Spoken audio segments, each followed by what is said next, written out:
नमस्ते। 7 अक्टूबर 2023 के बाद इजराइल की जमीन पर एक बार फिर बड़ा आतंकी हमला किया गया। इस हमले में अभी तक 5 लोगों की मौत की बात सामने आई है और 15 के लगभग घायल हैं। इस घटना ने पूरी दुनिया को स्तब्ध कर दिया है, क्योंकि इजराइल उन देशों में नहीं है जो किसी हमले पर निंदा करके चुप बैठ जाए, बल्कि दुनिया को डर है कि अब इजराइल के कदम रोकना मुश्किल है और उसकी प्रतिक्रिया कहीं ज़्यादा घातक होगी। यही नहीं, इस हमले ने खाड़ी देशों को भी सख्ते में डाल दिया है, क्योंकि हाल के दिनों में उन्होंने गाजा के मुद्दे पर इजराइल पर दबाव बढ़ाना शुरू किया था, लेकिन इस घटना ने उन्हें बैकफुट पर धकेल दिया है। यरूशलेम की उस सुबह को कोई नहीं भूल पाएगा। रेमोट जंक्शन, जहां हर दिन बस पकड़ने के लिए लोग भीड़ बनाते हैं, आज गोलियों की गूंज से कांप उठा। 2 फिलिस्तीन आतंकी, जिनके चेहरे पर नफरत और हाथ में मौत थी, अचानक वहां उतरे और कार्लो सबमशीन गन से गोलियां दाग दी। बस स्टॉप पर खड़े लोग, जो कुछ ही पहले अपने काम, परिवार और बच्चों की सोच में खोए थे, अचानक खून में लथपथ हो गए। 4 लोग मौके पर ही ढेर हो गए और एक और इंसान अस्पताल में जिंदगी की जंग हार गया। 15 घायल कराहते रहे, जिनमें 6 की हालत इतनी गंभीर है कि डॉक्टर भी कांप उठे। यह दरअसल सिर्फ एक आतंकी हमला नहीं था, यह उस पूरे क्षेत्र के लिए चेतावनी थी कि मौत किसी भी वक्त किसी भी कोने से आ सकती है। जो लोग वहां मौजूद थे, उन्होंने बताया कि गोलियां इतनी तेजी से चली कि किसी को संभलने का मौका ही नहीं मिला। कांच के टूटने की आवाज, चीखों की गूंज और खून के धब्बे, यह सब यरूशलेम की सड़कों को एक जंग के मैदान में बदल गया। और फिर वही हुआ जो अक्सर इजराइल में होता है। वहां के सैनिक और नागरिक दोनों हथियार बंद थे। उन्होंने तुरंत जवाबी कार्रवाई की और चंद मिनटों में दोनों आतंकियों को मौत के घाट उतार दिया। यह बताने के लिए काफी था कि इजराइल की जमीन पर हमला करना उतना आसान नहीं जितना आतंकियों ने सोचा था। इस हमले की गूंज सिर्फ यरूशलेम तक सीमित नहीं रही, पूरे इजराइल में अलर्ट बजा दिया। गाजा सीमा पर सेना की तैनाती बढ़ा दी गई। वेस्ट बैंक के गांव में तलाशी अभियान शुरू हो गया। प्रधानमंत्री नेतन्याहू ने सुरक्षा कैबिनेट की आपात बैठक बुलाई और संदेश साफ कर दिया, इस हमले का जवाब दिया जाएगा और वह जवाब सिर्फ कठोर ही नहीं बल्कि घातक होगा। नेतन्याहू ने अपने भ्रष्टाचार केस की सुनवाई तक टाल दी ताकि वह पूरी तरह इस संकट पर फोकस कर सके। यह दर्शाता है कि मामला कितना ज्यादा गंभीर है और सरकार किस स्तर पर इसे राष्ट्रीय आपदा मान रही है। अगर कोई सोचता है कि यह हमला सिर्फ 5 लाशों और 15 घायलों की कहानी है, तो वह पूरी तरह गलत है। यह हमला पूरे मिडिल ईस्ट की राजनीति को हिला देने वाला है। हमास ने इसे वीरता का काम कहकर सलामी दी और पश्चिम बैंक के युवाओं से संघर्ष को तेज करने की अपील की। यानी यह सिर्फ एक आतंकी वारदात नहीं बल्कि एक राजनीतिक संदेश भी था।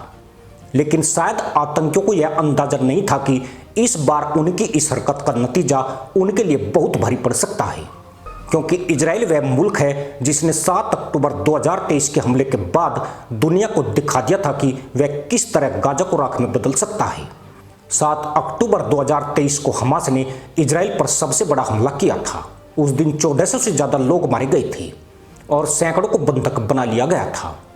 दुनिया ने उस दिन पहली बार देखा था कि इजराइल किस तरह से बर्बादी का जवाब और बर्बादी से देता है।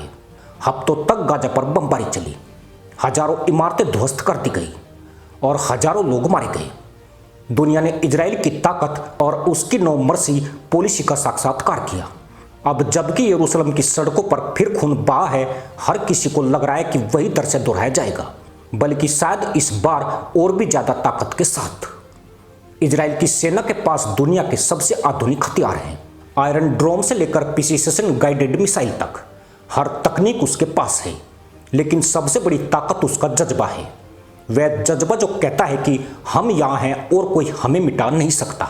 यही वजह है कि जब भी कोई आतंकी हमला होता है, इजराइल सिर्फ रक्षात्मक नहीं बल्कि आक्रामक हो जाता है। इस बार भी यही होगा। आने वाले दिनों में गाजा की इमारतें फिर ढहेगी, हमास के ठिकाने फिर जमींदोज होंगे और खून की गंध सिर्फ इजराइल की नहीं बल्कि गाजा की गलियों में भी फैलेगी। खाड़ी देशों की हालत भी इस हमले के बाद अजीब हो गई है। हाल के महीनों में उन्होंने गाजा को लेकर इजराइल पर दबाव डालना शुरू किया था। सऊदी अरब और कतर जैसे देशों ने गाजा की मदद के नाम पर इजराइल को अंतर्राष्ट्रीय मंचों पर घेरने की कोशिश की थी। लेकिन यरूशलेम में हुए इस हमले ने उन्हें बैकफुट पर डाल दिया है। अब उनके पास कोई तर्क नहीं बचता है, क्योंकि जब इजराइल के नागरिक सड़क पर मारे जा रहे हैं तब वे दुनिया को कैसे समझाएंगे कि गाजा पर दबाव कम किया जाए। यही वजह है कि यह हमला सिर्फ इजराइल बनाम हमास नहीं बल्कि पूरे मिडिल ईस्ट की राजनीति में बदल सकता है। पिछले आंकड़े बताते हैं कि इजराइल की जमीन पर पिछले 10 सालों में करीब 70 बड़े आतंकी हमले हुए हैं, जिनमें सैकड़ों लोग मारे गए। लेकिन हर बार इजराइल ने एक ही संदेश दिया, हम डरते नहीं, हम टूटते नहीं, हम जवाब देते हैं। इस बार भी यही होगा। नेतन्याहू ने पहले ही संकेत दे दिया है कि अब की बार जवाब अलग होगा। इसका मतलब है कि इजराइल गाजा पर सिर्फ हवाई हमले ही नहीं करेगा बल्कि जमीनी अभियान भी चला सकता है। टैंकों और सैनिकों की तैनाती गाजा की सीमा पर बढ़ा दी गई है। आने वाले दिनों में गाजा की जमीन पर भी खून बहेगा और यह जंग लंबी खिंच सकती है।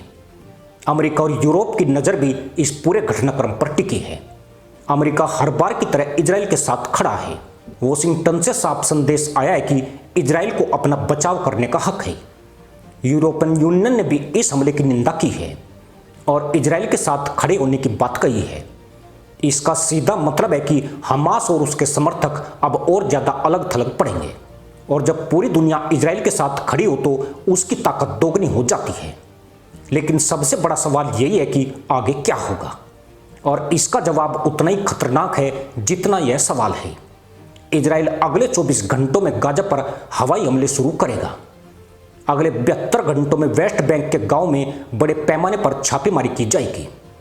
हफ्ते भर में गाजा पर जमीनी कार्रवाई की शुरुआत हो सकती है और महीने भर के भीतर यह पूरा क्षेत्र एक बार फिर जंग की आग में सुलग सकता है। यही पैटर्न 2023 में भी देखा गया था और इस बार भी वही होने की संभावना है। आतंकियों ने सोचा होगा कि 5 लोगों को मारकर और 15 को घायल करके उन्होंने जीत हासिल कर ली है, लेकिन हकीकत यह है कि उन्होंने अपने लिए कब्र खोद ली है, क्योंकि इजराइल अब रुकेगा नहीं। यह हमला उसके गुस्से को और भड़काएगा और जब इजराइल गुस्से में आता है तो गाजा की रातें भी दिन जैसी उजली हो जाती है, लेकिन रोशनी बमों और मिसाइलों की होती है। यरूशलेम की यह घटना हमें भी यह याद दिलाती है कि यह संघर्ष कभी खत्म नहीं होने वाला। यह सिर्फ जमीन का नहीं बल्कि अस्तित्व का संघर्ष है। इजराइल अपने अस्तित्व के लिए लड़ रहा है और हमास अपनी नफरत के लिए। नतीजा वही होगा जो हमेशा होता है, खून, बर्बादी और मौत। लेकिन फर्क यह है कि हर बार इजराइल और मजबूत होकर उभरता है। आज दुनिया के सामने जो तस्वीर है वह सिर्फ 5 शवों की नहीं बल्कि एक आने वाले तूफान की है। वह तूफान जो गाजा से लेकर वेस्ट बैंक और शायद लेबनान तक फैल सकता है। हिजबुल्ला भी इस हालत का फायदा उठाने की कोशिश कर सकता है और अगर ऐसा हुआ तो जंग का दायरा और बड़ा हो जाएगा।